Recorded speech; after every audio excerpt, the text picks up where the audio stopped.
Hey y'all! I just wanted to do my presentation so my group didn't have to do it all on their own. I know they're going to be awesome, so get excited. I know this stuff's thrilling. Well, our chapter was on the Civil War in the beginning and why North Carolina wanted to secede from the Union. A little bit of just, we'll start off with some basic background on what the rest of the United States was doing. Bleeding Kansas, obviously, slavery was not an issue that anybody could talk about lightly at this time. And because of that, no one really could compromise on anything. So Bleeding Kansas happened, and there's a lot of different things going on there. But basically, congressional compromises no longer worked. And because of that, obviously that was an influence on North Carolina's decision. The Dred Scott decision basically Reddy talks about how it would be disregarded in the North and how that also affected North Carolina's decision. President James Buchanan, who was president leading up to or right before the election of Abraham Lincoln in 1860, he feared that any act on his part would basically divide the Union and cause a civil war. So he, instead of taking some action, he took no action. So he was not very useful. And then the caning of Senator Charles Sumner of Massachusetts by Congressman Preston Brooks of South Carolina just basically signaled the breakdown of the entire democratic process, according to Reddy. And I really think that with all of these different things going on, the nation was in such a state of discontent that something had to happen. And so thus we moved to North Carolina.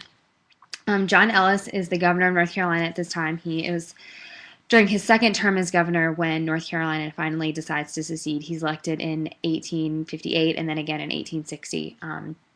But during the time leading up to the presidential race of 1860, he pretty much has a differing belief than a lot of the North Carolinians. I mean, North Carolina is such a divided state at this time because they have radical Republicans in the West and they have the traditional Unionists and they have all of these different opinions going on that no one really can come to one conclusion. And so because of that, North Carolina really struggles a lot. And so I have a quote by John Ellis that says, "Grievous as are all these causes of discontent, we are not prepared for the acknowledgement that we cannot enjoy all our constitutional rights in the Union." And so that's what he kind of develops as his party line first. And then there are also people who in North Carolina who have the traditional belief in constitutional rights, which is laid out by James Madison and George Washington, traditional slaveholders in the sense of the founding fathers.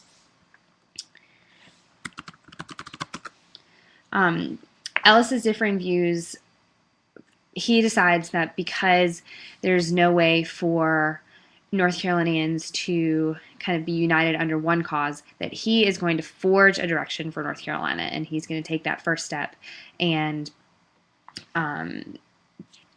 figure out what North Carolina is going to do in this big mess that's going on. And so he recommends first a general conference of all southern states to discuss the question of secession. And so this is prior to any shots being fired at Fort Sumter, any ascension of Abraham Lincoln to the presidency. This is like 1859. They're kind of thinking about secession, but not really. And so he just kind of develops this idea. And so he recommends this general conference of all the southern states to the North Carolina legislature. And he also wants to begin military preparations in case of northern aggression. So in case northern states do decide to come and invade the South, that North Carolina would be prepared to take on those military actions. Legislator throws a proposal out. They decided that it was premature and unnecessary and uncalled for because nobody had really done anything yet. Little did they know that ultimately things would happen. Events outside North Carolina eventually lead to the answer, and that's what we'll talk about next. So from there, we kind of move on in the chapter to the presidential race of 1860. And how many parties are there? I mean, really, there's about 18 different candidates. Okay, not 18, but enough to where it's definitely confusing.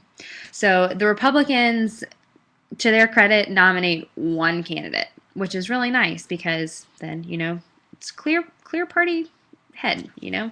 They know what's going on.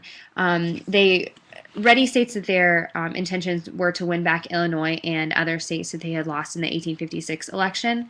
And I don't think that they really had any idea that Lincoln would ultimately end up as president. I think that they nominated him and they knew he was a solid candidate. But I think they also didn't take into account how much the Democratic Party would fall apart.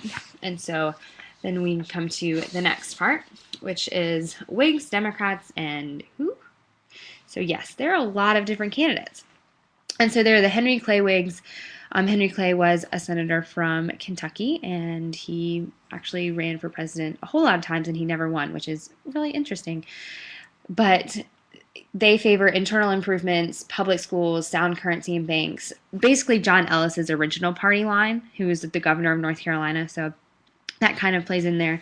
But they never actually nominated a candidate for president, but they were still a political faction that was running around at this time.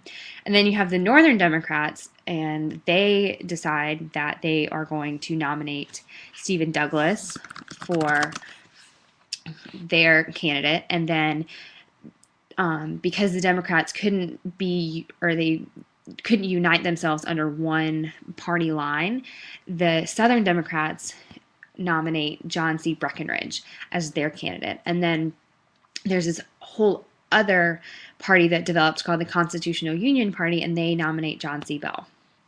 So in the South, you have three different candidates: Stephen Douglas, John Breckinridge, and John Bell. And you can flip to the next slide. The election statistics of 1860. It's important to note here that in many southern states, Lincoln's name didn't even appear on the ballot because they didn't really register him as a legitimate candidate. So Lincoln wasn't even on the ballot because he was so opposed to everything that the southern states believed in. Breckinridge had a total of 48,539 votes. Bell had 44,990 votes, and then Douglas had 2,701 votes. So you can see how North Carolina wasn't going to allow Douglas or Abraham Lincoln. They were pretty much opposed to those views, but they were strongly, they couldn't figure out whether they should back Breckinridge or Bell. And so their indecisiveness is really proven in the voting pattern that they have from that election year. And so what does this mean? The election pushes North Carolina into action, and it begins the process of secession from the Union. And like I keep saying, North Carolina is just so divided on this issue. They really could not get united under one initial stance until May of 1861, when they finally secede from the Union and are in fact one of the last southern states to secede from the Union. There's a statewide referendum to call for a vote to propose a secession convention. And so they basically, what that means is that they wanted to take a vote of the whole state of if the state wanted to decide whether they wanted to secede. It was kind of like a vote to take a vote, which is kind of confusing, but in any way, it happened. And also North Carolina sends delegates to Alabama to work toward a compromise among the southern states. And, they were kind of more toward the moderate side of the secession issue because they, of course, couldn't really get united, so they had to send delegates to one side and then delegates to the other side. But they really, in Alabama, they found little sympathy because the delegates who were meeting at that convention were just really radical. They were all for not being a part of the Union, and they wanted their states' rights, and they wanted slavery as their way of life, and they wanted to protect it. So they didn't find much help there. They also sent representatives to a peace conference in Washington, D.C. in an attempt to work out a compromise with delegates there. And once Washington, so basically Abraham Lincoln, once he had taken on the presidency, and the newly elected Senate opposed the peace conference, North Carolina was basically kind of fed up. They had tried to compromise with the radical secessionists, and they tried to compromise with the Northern Democrats, and okay, I'm back. and it was just really hard for them to continue their support of one side or the other because no one seemed to be, giving them any sympathy at all. Well, finally, shots are fired at Fort Sumter, South Carolina, in the early days of Lincoln's presidency, and so he calls for 75,000 volunteers to come and deal with the so-called rebellion that he thinks is going on in Fort Sumter. And he calls for 2 regiments from North Carolina. And John Ellis basically says, no way, we're not sending you any troops because we don't think that that's something we should do. And he follows Virginia's lead in refusing to send troops to South Carolina because while he's not entirely, North Carolina's not entirely on board with the secession movement, as radically as South Carolina is, it's not on board with Lincoln's presidency and Lincoln's goals either. So he kind of just, in not doing anything, really does something. And so then he orders almost all federal properties in North Carolina to be taken over by state troops. And he does that because South Carolina's main focus, and at this point South Carolina had seceded from the Union and was part of the Confederacy, and Jefferson Davis, who was the president of the Confederacy at this time, basically had figured out that if the federal government still held properties and still had commodities and different things like that, and still held power over those things in South Carolina, that it still could maintain some sort of grasp in North Carolina and a presence in North Carolina. And so that's kind of where the Fort Sumter, the shots, and the whole conflict at Fort Sumter came in, is because the Confederate troops were attempting to take over Fort Sumter, which was a Union or a United States federal government fort, and so they were attempting to take that over. And so in keeping with that, North Carolina also takes over the federal properties in North Carolina. So united at last, questionable.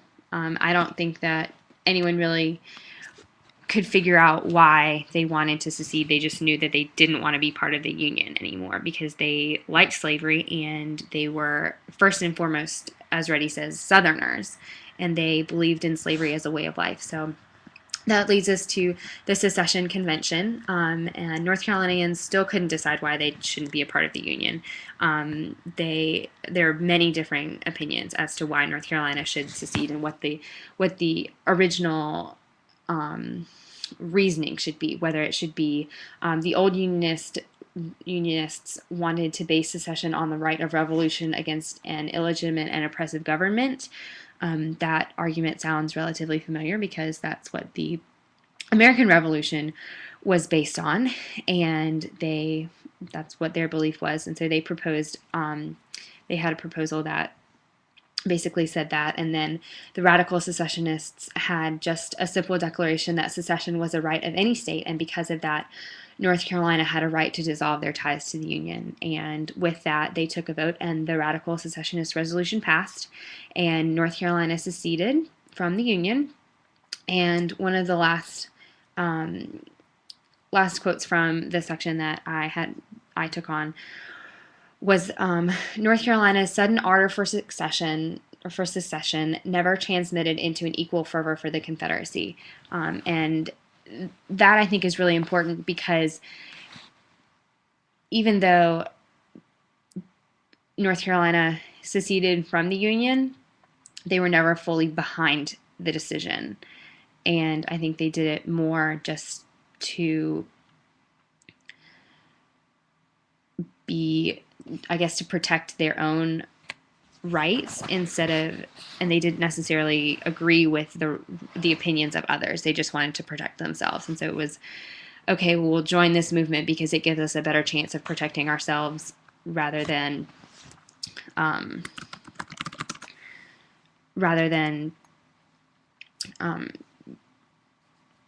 losing our rights to the Union government. So that's all. I hope everybody enjoys the rest of our presentation.